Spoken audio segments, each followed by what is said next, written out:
Саламатсыздар, урматтуу теле көрүүчүлөр. Бүгүн биз адаттагыдай эле илим жана турмуш теле берүүбүздүн жаңы санын сиздерге сунуш кылабыз.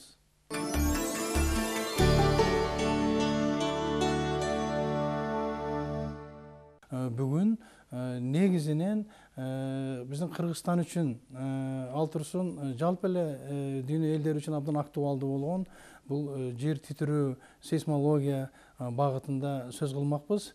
Ага чейин адаттагыдай эле мен сиздерге ушул бүгүнкү күндөгү болуп жаткан илимий ачылыштарды, илимий жаңылыктар боюнча бир кыска азын-олок кеп кылгым келет. Бир чоң жаңылык бул кадимки эле чагылгандын табияты. Адам баласы үчүн абдан маанилүү болгон бул атмосфералык кубулуш. Мына 4-майда Америка Кошмо Штаттарынын окумуштуулары чагылгандын табияты боюнча бир абдан бир кызыктуу чоң жаңылыкты өздөрү ошо кабыл алышты. Мисалы үчүн биз буга чейин айтып жүрчү элек, анын ичинен ошо чагылгандын ичинен баягы шар тибиндеги ошол чагылган. Ал деген мисалы үчүн кандайдыр бир бөлмөнүн ичинде пайда болуп, ошол шар тибиндеги эме өзүнчө бир заряддалган, өзүнчө бир зат бал өзүнүн чоң электромагниттик талааны пайда кылуусунун натыйжасында ушундай бир чоң баягы феномен болчу. Анын табияты көрсө эң эле жөнөкөй электричество менен байланыштуу экен. Ошол заряддалган бөлүкчөлөрдүн тутуму, заряддалган бөлүкчөлөрдүн менен байланышкан экендигин биз жалпы жөнүндө айта турган болсок, мынакей америкалык окумуштуулар кече 4-майда муну эксперименталдык түрдө далилдешип, чынында эле бул чоң поляризацияга ээ болгон иондордун ушундай бир тирешүүсү экендигин далилдешти. Менимче бул абдан кызыктуу илимий жетишкендик.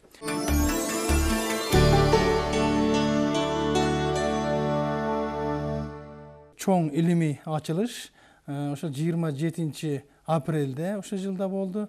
Америкалык астрономдор Марстын экваторунда вулкандын активдүүлүгү башталгандыгын байкашты. Эми мындай өзүңүздөр элестетип көрсөңүздөрчү, биз мына айга адам барды, айдын ар кандай геофизикалык, ошол физикалык жана башка касиеттерин изилдедик. Андан кийин ушул Марс жөнүндө айтып атабыз, деп атабыз. Бирок ошо вулкандык активдүүлүк болгондугу купуя сырлары бар экен деген, биздин адамзатка белгисиз сырлары мына эми азыр белгилүү болуп аткандыгы жөнүндө айтылат. Чынында эле бул абдан чоң илимий ачылыш, абдан чоң илимий жетишкендик.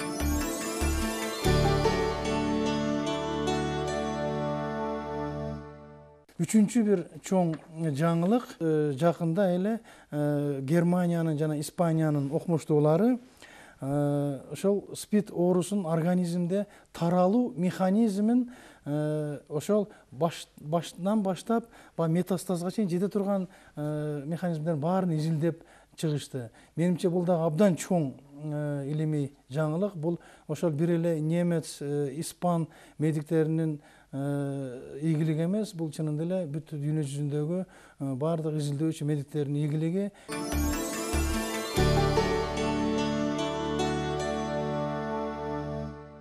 Урматтуу Канат Эрмекович, мынакей сиз башкарган Кыргызстандагы жападан жалгыз болгон сейсмология институтунда турабыз. Ушу сейсмология институтунун вазифасы, функциясы жөнүндө жөнөкөй ушундай бир жатык тил менен элге түшүндүрүп берсеңиз. Илимдер академиясынын эң эле чоң институт болуп эсептелет. Биздин институтта азырынча 6 илимдин доктору, 12 илимдин кандидаты иштейт. Биздин институт аябай чоң деңгээлдеги институт. Эмне дегенде биз эми баягы эл аралык кеңешмелерге барып жүрөбүз, конференцияга барып жүрөбүз. Биздин окумуштуулардын жасаган докладдардын башка докладдар менен салыштырсак, такай эле көрүнүп турат. Биздин окумуштуулар бир топ эле жогору кең деңгээлде иштеп атканы. Бизде бир нече багыттар бар. Эң эле баягы негизи багытыбыз бул деген сейсмикалык райондоштуруу. Сейсмикалык райондоштуруу мына 2011-жылы биз жаңы карта түздүк. Азыр ошо картаны эми ишке ашырдык. Биринчи мына ушул жылдын 2012-жылдын 1-апрелинен баштап ал карта ишке кирди. Эми баягы мурунку карта 1995-жылы түзгөн карта, аны деген баягы жокко кетирдик. Мен айткандай жаңы карта менен пайдаланабыз. Ал бир багыт, экинчи багыт мен айткандай жанакы жер тирөөнүн алдын алуу аракети. Анан үчүнчү багыт болсо, бул деген баягы биздин жерибизде жанакы гидроэлектростанциялар курулуп атат, чоң фабрика, заводдор курулуп атат. Ошо курулган жердин баягы сейсмикалык абалын тактоо. Канат Эрмекович, бүгүнкү күндө дүйнөлүк сейсмология илиминин жетишкендиктери жөнүндө, проблемалары жөнүндө кандай маалыматтарыңыздар бар? Ошонун контекстинде биздин Кыргызстанда ушул илим өнүгүп жатабы? Башка өнүккөн өлкөлөрдө, мисалы Жапонияда же Кошмо Штаттарда алар мындай изилдөөлөрдү токтоткон. Эмне дегенде, бул прогнозду жасаш аябай кыйын экен. Ошондуктан буга акча коротуш керек эмес деп бүт акчаларды башка багыттарга которгон. Абдан кызыктуу экен. Эмне себептен? Эмне дегенде акыркы жылдары аябай көп прогноз болуп кетти. Мисалы Японияда же ошол эле Арменияда же ошол эле Турцияда мына 2 жылдан кийин же 2 айдан кийин катуу жер тирөө болот деп маалымат берип, анан элди дүрбөтүп күтөт, жер тирөө жок. Жоопкерчилигин ким алат? Жок, биз окумуштуубуз деп башка жакка кетип калат. Эл баягы нервисин коротот дегендей, анан баягы тиги инвесторлор акчасын токтотуп кое тургула, булар жер тирөө болот деп айтты деп. Ошондой албетте. Ошондуктан прогнозду айта албайт. Мына азырынча жер шаарында бир эле жолу так прогноз болгон. Бул деген Кытайда 1985-жылы Таншань деген шаарында алдын ала 5 саат мурун айткан. Так, эми Кытай деген баягы коммунисттик өлкө эмеспи? Аларда приказ деген приказ. 5 саат мурун бүт кишилерди тышка чыгарып, жер тирөө болот деп. Чындыгын айтканда, ошо 5 чын эле 5 сааттан кийин катуу жер тирөө болгон. Анан элдерди кайта киргизип, баары жакшы болгон. Бирок 2 жылдан кийин ошол эле шаарда сейсмологдор биле алган жок, болобу болбойбу. Катуу жер тирөө болуп 200 000 киши каза болгон. Ошондуктан бул баягы тиги жөнөкөй эле бир эле прогноз болгондугунан үчүн бул деген болбойт экен. Буга деген жөнөкөй эле мына акча короткондун кажети жок экен деп. Ошондуктан эми капиталисттер прагматичный болот да. Ошондуктан жок, давайте башка багыттарга акча эметели деп иштешип атат. Бизде болсого биз бир аз акчаны ошого деле коротобуз. Эмне себептен? Эмне дегенде, чындыгын айтканда, мына акыркы 5-6 жылда биз берген прогноздор өзү так чыгып атат. Мына эгерде 100%тан алсак, 75-80% туура чыгып атат. Алдын алып, информацияны берип, бул жерлерде катуу жер тирөө болушу мүмкүн деген маалымат берсек болуп атат. Мына мисалы алып көрөлү, 2008-жылы апрель айында биз атайын кат жазганбыз. Өзгөчө кырдаалдар министерствосуна кат жазып, мына ал айда катуу жер тирөө болушу мүмкүн. Бул жер тирөөнүн мүмкүнчүлүгү 80%га жетет деп маалымат бергенбиз. Нурадагы жер тирөөнү айтып Октябрда айында, ошо 2008-жылы октябрь айында Нурада 8 баллдуу ато жертөө болду. 75 киши каза болду. Эгерде мына биз берген маалыматты картаны алып көрсөк, бүт болгон жертөлөр, эми бүт эмес, баягы 75-80% так биз көрсөткөн жерлерде болот. Бирок бул биз деген убактысын айтпай, биз деген болоор жерин, анан күчүн айтып атабыз. Бул нерседе муну деген баягы краткосрочный, анан среднесрочный, долгосрочный прогноз деп коет.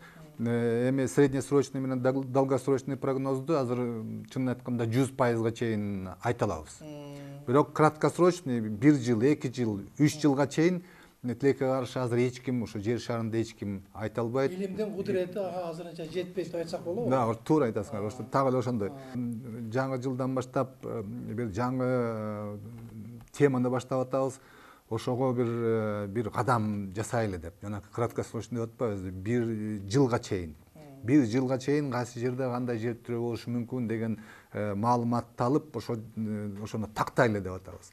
Өзүбүзчө бир методикаларыбыз бар, өзүбүз тапкан. Мына 2 жыл мурда Казакстанда бир чоң симпозиум болду. Биздин илимпоздор барып, өзүнүн баягы сообщениянын докладын жасады. Кытайлар таң калып калды. Ушу Азияда ошондой жумуштар жасалып атат.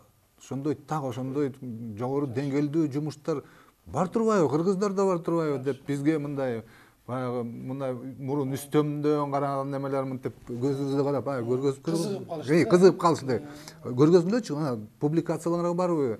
Давайте баягы эме договор түзүп иштешели деген неме менен предложение менен көп. Демек, биздин кыргыз илими сейсмология боюнча өзүнүн баягындай бир олуттуу эле орду бар экен деп айтсак болот да. Бар. Башка маселе мамлекет абдан активдүү киришип, каржылап, бүгүнкү замандын талабына туура келген аппаратуралар менен жабдып, илимий кадрларды өстүрүү маселесин колго алып, айтмак ушу илимий кадрлар боюнча биздин жаштарыбызды ушул илимге тартканга мүмкүнчүлүгүбүз барбы? Эми мүмкүнчүлүгүбүз бар, бирок жаштар ичине келбейт да. Эмне дегенде баягы биринчи эле суроосу эми азыркы жаштарды өзүңөр билесиңер. Алар өзгөрдү азыр. Өзгөрдү чынын айтканда. Биринчи эле келгенде зарплатасын сурайт. Анан кээ бирде бир 3-4 миңди кошуп койсоң деле баары макул болбойт. Мисалы, мына 1 жыл мурда жанакы научный сотрудник деп коебузбу, зарплатасы 3-4 миң. Азыр мына 1 жылга эметелек, азыр 8-9 миңге чейин көтөрүлдү. Акырындан көтөрүп атат.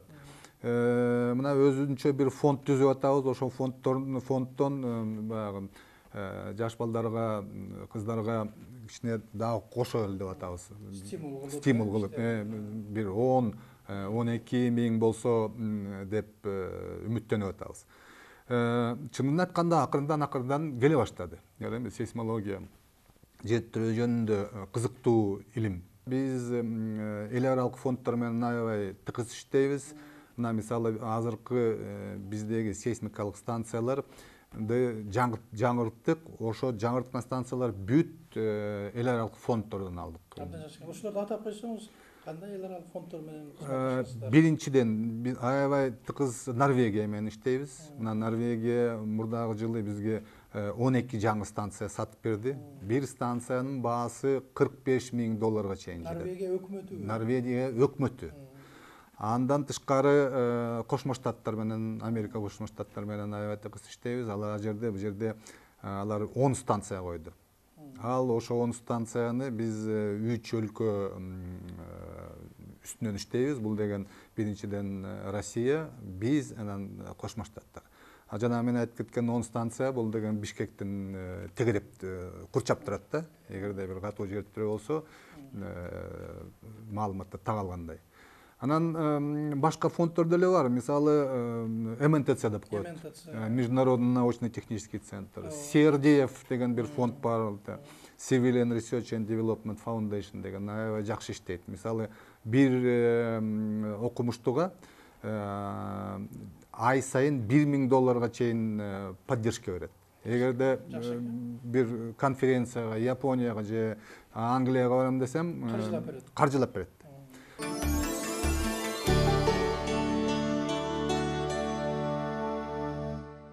2010 жылы Болот Алимбаев деген кинорежиссер менен Зилзала деген бир атайын тасма курганбыз.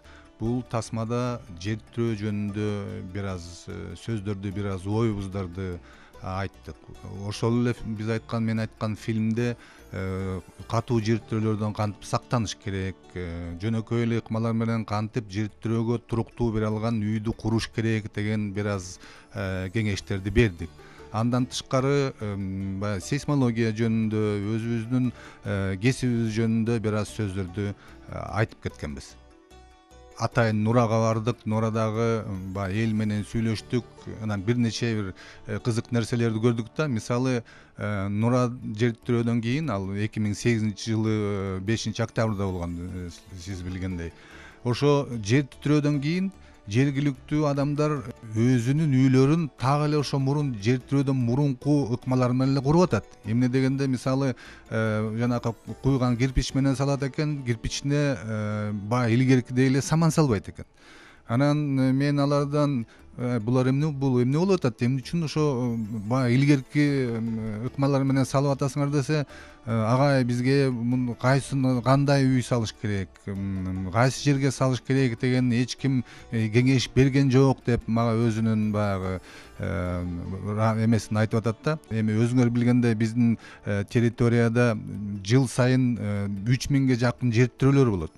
Ар кайсы жерде катуу жер тирөө болушу мүмкүн. Ошондуктан биздин эл, биздин Кыргызстандын жарандары кайсы жерге салыш болот, кайсы жерге болбойт деген информацияны билиш керек. Бир нече бир жөнөкөй эле ыкмаларды көрсөтүп атабыз. Мисалы, айылда курулуп аткан үйлөрдү, эми ар бир үй курулуп аткан үйдө кожоюну билет да, өзүн пландаштырат. Мына жыл бул төркү үй болот, бул кухня болот, бул баягы спальня болот деген.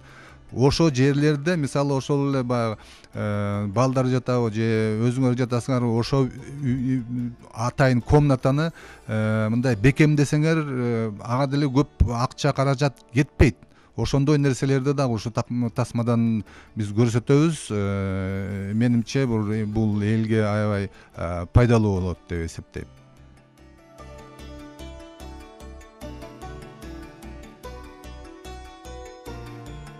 Эң эле мындай биздин элге мындай пайдалуу, биздин элге керектүү багыт бул деген сейсмикалык райондоштуруу. Бул эмне деген багыт? Мисалы, бирөө Нардындабы, Оштобу ушу жерге жер курат элем, үй курат элем, же ушу жерге бир фабрика, завод курат элем десе, ал деген биринчиден ошо сейсмикалык райондоштуруу картасына караш керек. Канча балдуу жер тирөө болушу мүмкүн деген маалымат ошо картадан алат. Анан ошого таянып, эгерде 8 балл болсо, өзүнчө проект курат, 8 баллга ылайыктуу, анан барып өзүнчө бир иштерин жасайт. Эгерде 9 балл болсо, ал жанакы мисалы 8 баллга ылайыкташкан үй, мисалы 100 000 сом деп коелучу. Ошончо акча коротсо, 9 балдагы зонада бул деген 140 000 сом коротушу мүмкүн. Ошондуктан бул нерседен аябай көп көз каранды болот.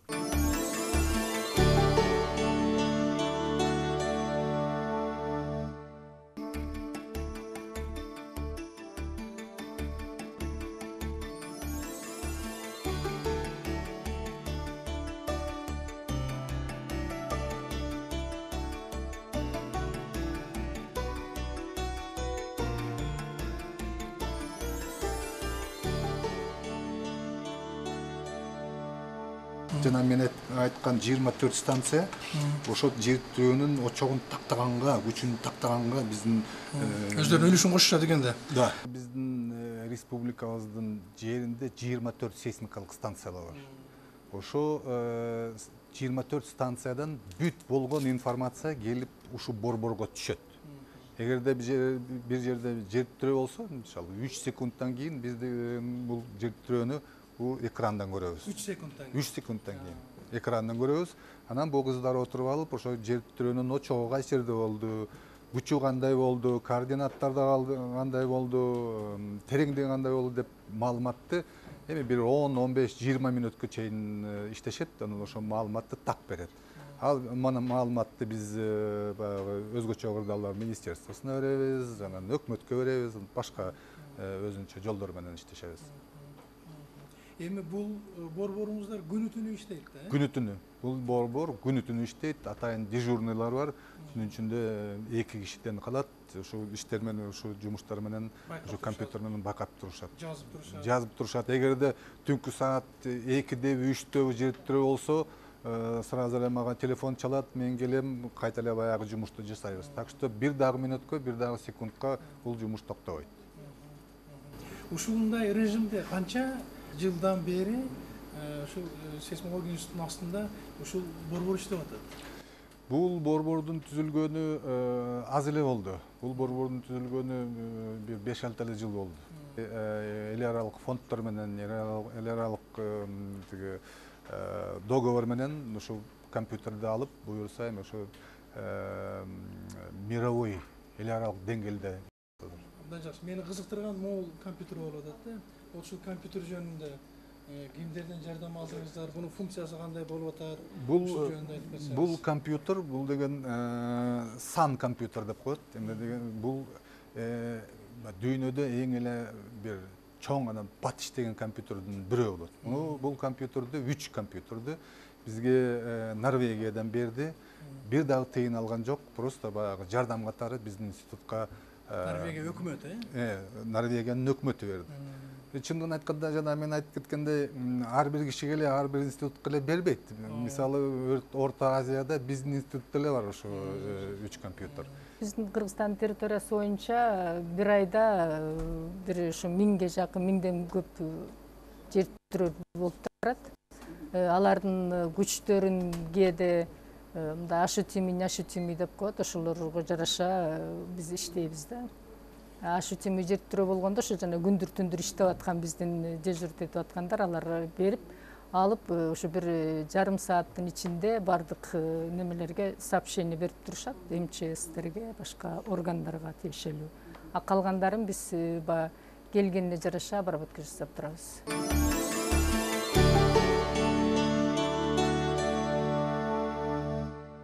Урматтуу теле көрүүчүлөр, мынакей бүгүн биз илим жана турмуш теле берүүбүздүн кезектеги берүүсүн сиздерге сунуш кылдык. Мен ойлойм, биз дагы сиздер менен байланышып, илимий жаңылыктар боюнча, илимий чоң ошондой ачылыштар боюнча дагы кызыктуу аңгемелерди уюштурабыз. Көңүл бурганыңыздарга чоң рахмат.